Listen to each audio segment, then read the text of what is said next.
Le cinéma de Bruce, un youtubeur qui parle de films des années 80 jusqu'à aujourd'hui. Vous verrez sur cette scène des films que vous connaissez peut-être pas, ou des films que vous avez vus après avoir sorti du cinéma. Salut, bienvenue au cinéma de Bruce. Aujourd'hui, je vais continuer le DC Extended Universe avec le film capital de cette saga cinématographique de films, un film sorti donc en 2017, dont je parle bien de Justice League ou la Ligue des Justiciers. Je précise une chose, je parle de la version cinéma. Je ne vais pas parler de la Director's Cut Zack Snyder's Justice League. Il y a pas du tout, j'ai pas du tout prévu de faire une vidéo sur ce film. Pour la simple raison que la version Director's Cut, il dure 4 heures. Le problème, c'est pas que le film dure 4 heures. Ça, c'est plutôt bien qu'il dure 4 heures. Ça prouve qu'ils ont beaucoup de choses à raconter. C'est juste que moi, je peux pas tenir 4 heures de film. Je suis déjà été surpris par moi-même que j'ai pu tenir les 3 heures de Batman et Superman, mais 4 heures, non, c'est trop. Donc je vais juste me contenter de la version du cinéma qui dure 2 heures. C'est juste pour vous le préciser. Donc, le film commence par Batman qui combat un paradémon, des aliens qui sont attaqués la Gotham de plusieurs fois. Sauf que dès qu'il l'a arrêté, il a explosé le paradémon et il y a un symbole de 3 cubes. Et à chaque fois qu'ils capturent un paradémon, ils font toujours la même chose. Et ça ressemble beaucoup aux 3 cubes que destinaient les carnets de Lex Luthor. Ils se demandent ce que ça signifie. Mais en tout cas, Batman pense qu'il y aura une invasion et que c'est l'heure. Il faut recruter tous ces méta-humains que Lex avait découverts et de former une ligue de super-héros. Donc, Batman partira à la recherche de Aquaman, sauf que lui, il refusera de partir à cette équipe car ne l'intéresse vraiment pas son idée. Les autres personnes qui restent à recruter, c'est Barry Allen, quelqu'un qui, dans les caméras de surveillance, c'est pas très difficile à comprendre en fait. Ils sont qu'il a quelque chose de spécial, mais pas exactement quoi. Et que son père est donc le père de Barry Allen, lui, il est emprisonné car il aurait tué sa femme. Et depuis toujours, Barry Allen, lui, il a maintenu l'innocence de son père, mais sans succès. Oui, et le dernier, c'est Victor, je sais plus son nom de famille, qui lui a eu un accident et qui, grâce à une technologie, son père a pu le ramener à la vie en devenant moitié machine. Voilà les autres mondes qui manquent. Après, les Amazones, ils ont un problème. Leur boîte mère commence à s'activer. Et donc, Hippolyte comprend pas. Genre, ça fait des siècles que la boîte mère était endormie. Comment elle peut se réveiller maintenant?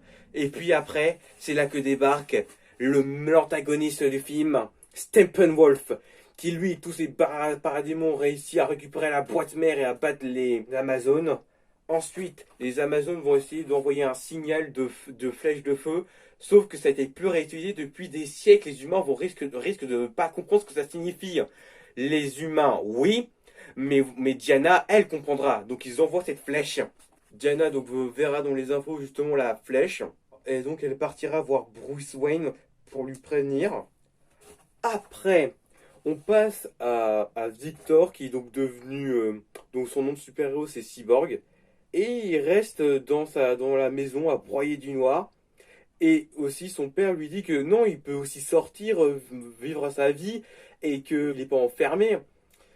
Et ben, lui, il n'a pas envie de sortir à cause de ce qui lui est arrivé. Et il en veut, son père, de l'avoir ramené à la vie. Et que la boîte qu'il s'est servi pour le ramener à la vie, il va le garder en sécurité, il veut pas lui redonner. Sauf qu'avec cette technologie de cette boîte, il pourrait révolutionner le monde. Sauf que il lui pose une question, Cyborg. Est-ce que les gens sont au courant que je suis encore vivant? Non, il n'a pas parlé à personne, ni même à ses collègues. Ils ont peur en fait qu'ils voient le monstre. Sauf que son père lui dit que non, tu n'es pas un monstre, Victor. Puis Victor lui répond, quoi, un monstre? Ah non, je parlais pas de moi en fait. Victor a les accès à toutes les informations du monde, même secrètes, et il sait pas quoi en faire. Et à chaque jour, des pouvoirs, genre, il a maintenant la capacité de voler, alors qu'avant, il pouvait pas faire ça. Et il découvrira que Bruce Wayne est Batman. Ensuite, Diana va voir donc Bruce et lui expliquer qu'on est vraiment en pleine invasion.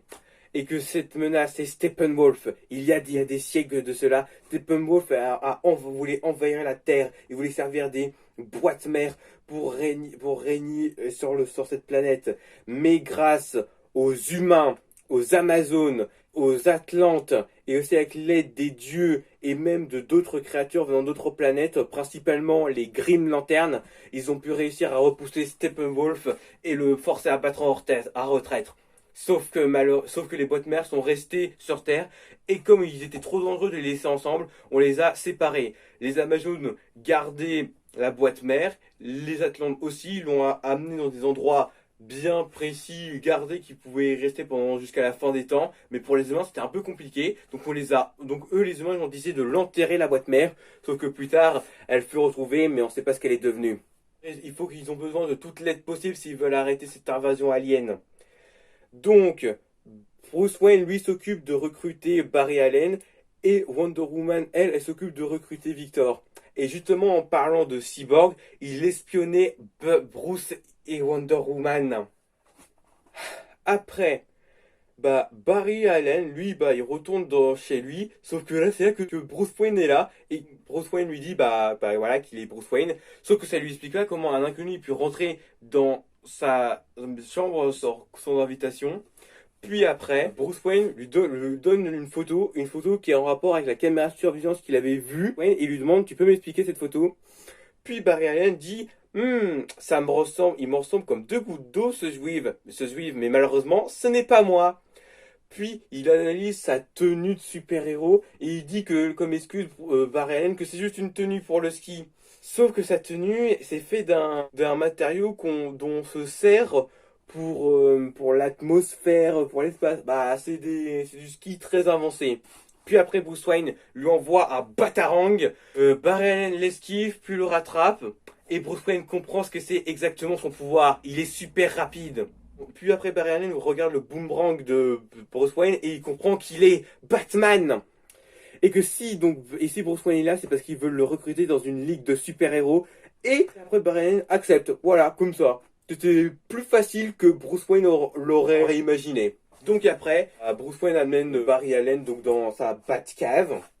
Ensuite, du côté de Wonder Woman, elle essaie de revoir les vidéos qu'on avait vues sur Cyborg, sauf que chaque fois qu'on les regarde, l'ordinateur est tout buggé. Sauf que là, elle s'éteint, c'est tout noir, puis des textes s'écrivent, et c'est Cyborg qui a pris le contrôle de l'ordinateur et qui communique de manière à travers l'écran à Wonder Woman. Donc Wonder Woman veut lui parler en personne, parce qu'elle préfère parler en personne que numériquement.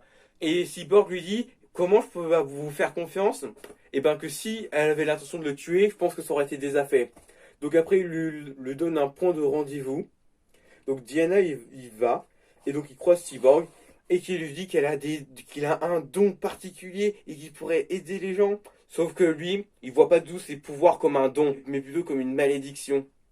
Puis aussi, Diana lui raconte que il y a longtemps, elle avait perdu un être cher et elle s'est coupée du reste du monde. Mais elle s'est rendue compte qu'elle avait tort de faire ça. Bon, ça lui fallait du temps, mais elle a pu retisser des liens avec des gens. Il sait ce que c'est de se sentir seul, d'avoir perdu quelqu'un, d'avoir perdu un membre, mais il y a toujours de l'espoir. Après, Cyborg, il décide de partir.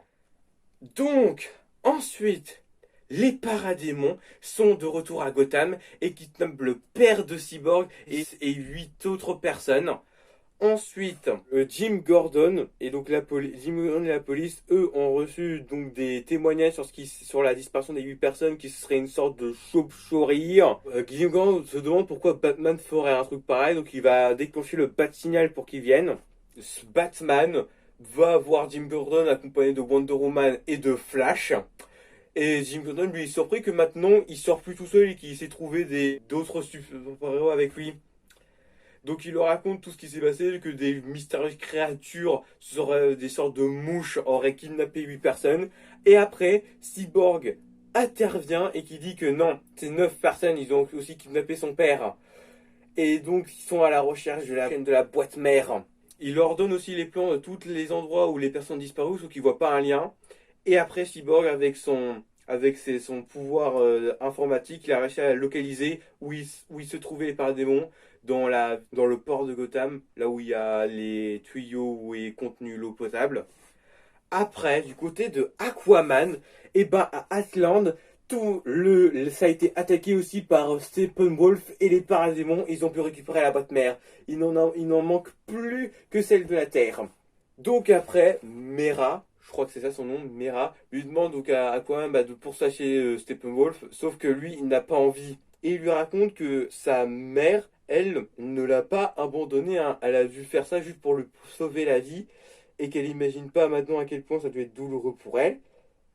Et que elle, sa mère, ça aurait été sa mission de poursuivre Steppenwolf, sauf que maintenant elle n'est plus là et que c'est à son fils maintenant de sauver l'existence au monde, car c'était leur mission de protéger à Atlan de protéger les boîtes mères. Donc Aquaman décide de partir à la recherche de Steppenwolf et récupérer les boîtes mères.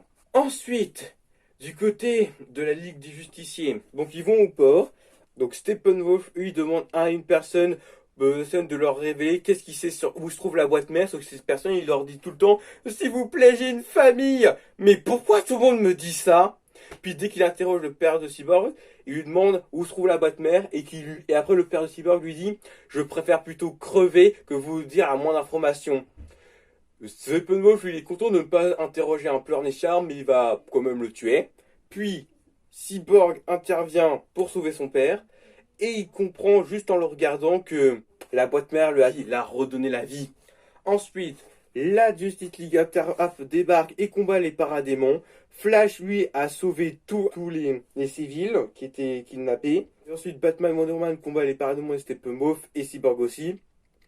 Sauf que durant le combat, Batman, grâce à un nouveau Bat-véhicule, il tirera sur un missile, Steppenwolf l'attrapera, l'enverra sur un mur qui fera couler l'eau, sauf que heureusement, ils se font sauver par Aquaman. Ensuite, ils réussissent à se sortir de cet endroit, puis Cyborg, il part, et il revient avec la boîte mère.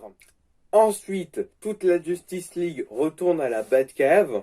Ils savent pas comment faire cette boîte mère, ils en ont au moins une. Ah oui, et aussi les boîtes mères, une fois qu'il les aura tous, Steppenwolf, il pourra recréer le monde à feu et à sang, un monde primitif, tel que Steppenwolf a vécu sur sa planète. Et donc, s'il a trop de pouvoir, Cyborg, c'est parce que lui, il est un humain et que cet appareil et que ces boîtes mères ont été créées pour la Terre. Et qui sait, et Bruce Wayne sait ce qui est plus puissant de la Terre et qui pourrait le faire si on le injecte dedans. Et Flash comprend que il veut ramener à la vie Superman. Sauf que Wonder Woman et Aquaman refusent de le ressusciter. Il est mort, faut retourner à la page. Et Aquaman répond que quand on est mort, on perd quelque chose. Si on le ramène à la vie, il va peut-être pas perdre sa conscience, mais peut-être il va perdre son âme.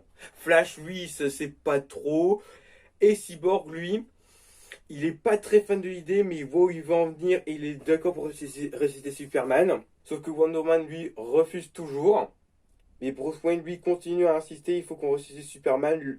Sans lui, ils ont aucune chance de l'aider. Et même Alfred lui dit que non, on ne peut pas ressusciter que Superman, hein.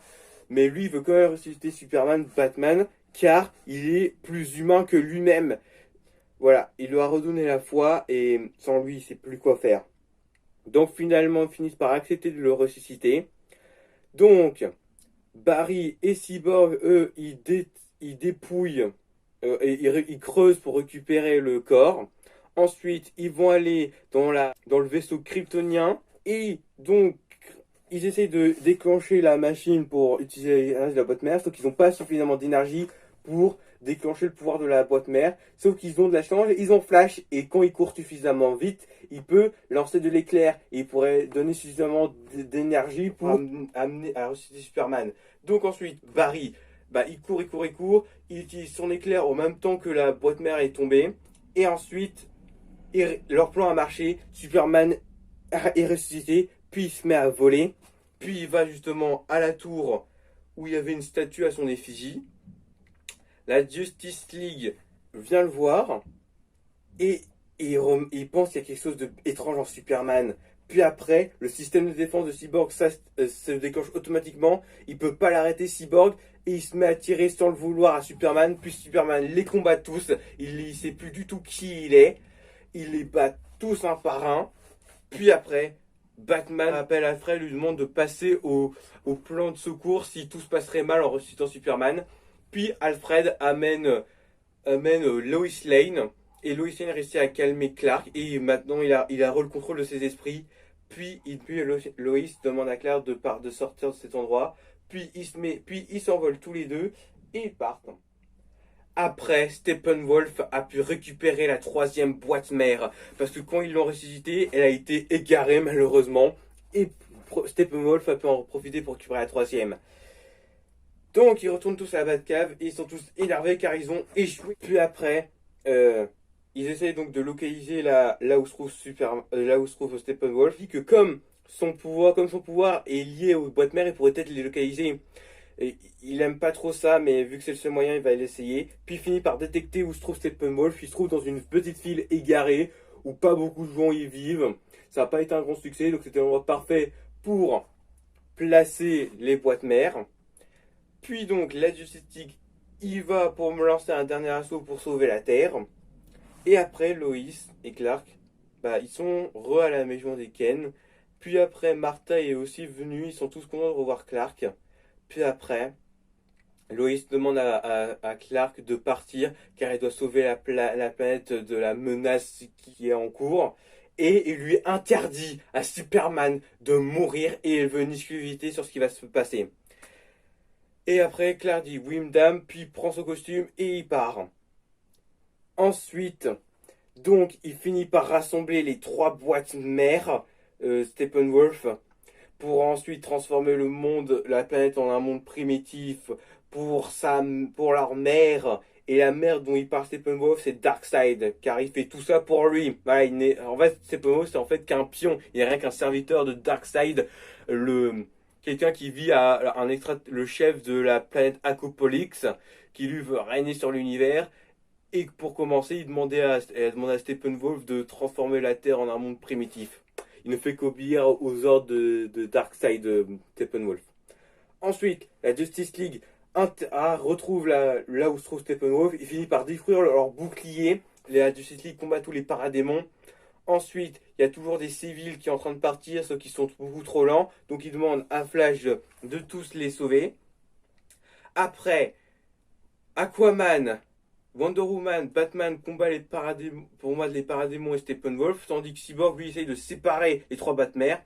Puis Superman intervient, défonce Steppenwolf. Il aide aussi Flash à sauver tout le monde. Ensuite, après Superman, il aide Cyborg à séparer les trois Batmères. Tous les deux, il réussit à les séparer. Après, toute la Justice League défonce Steppenwolf et il commence à ressentir Steppenwolf de la peur.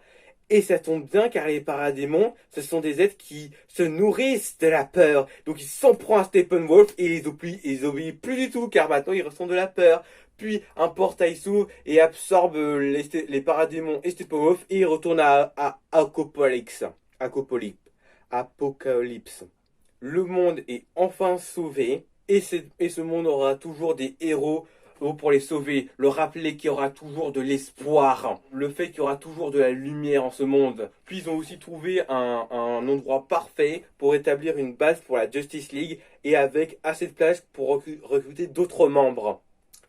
Et c'est la fin du film. La vidéo est finie, j'espère qu'elle vous a plu. Si vous l'avez bien aimé, mettez un pouce bleu et je vous dis au revoir.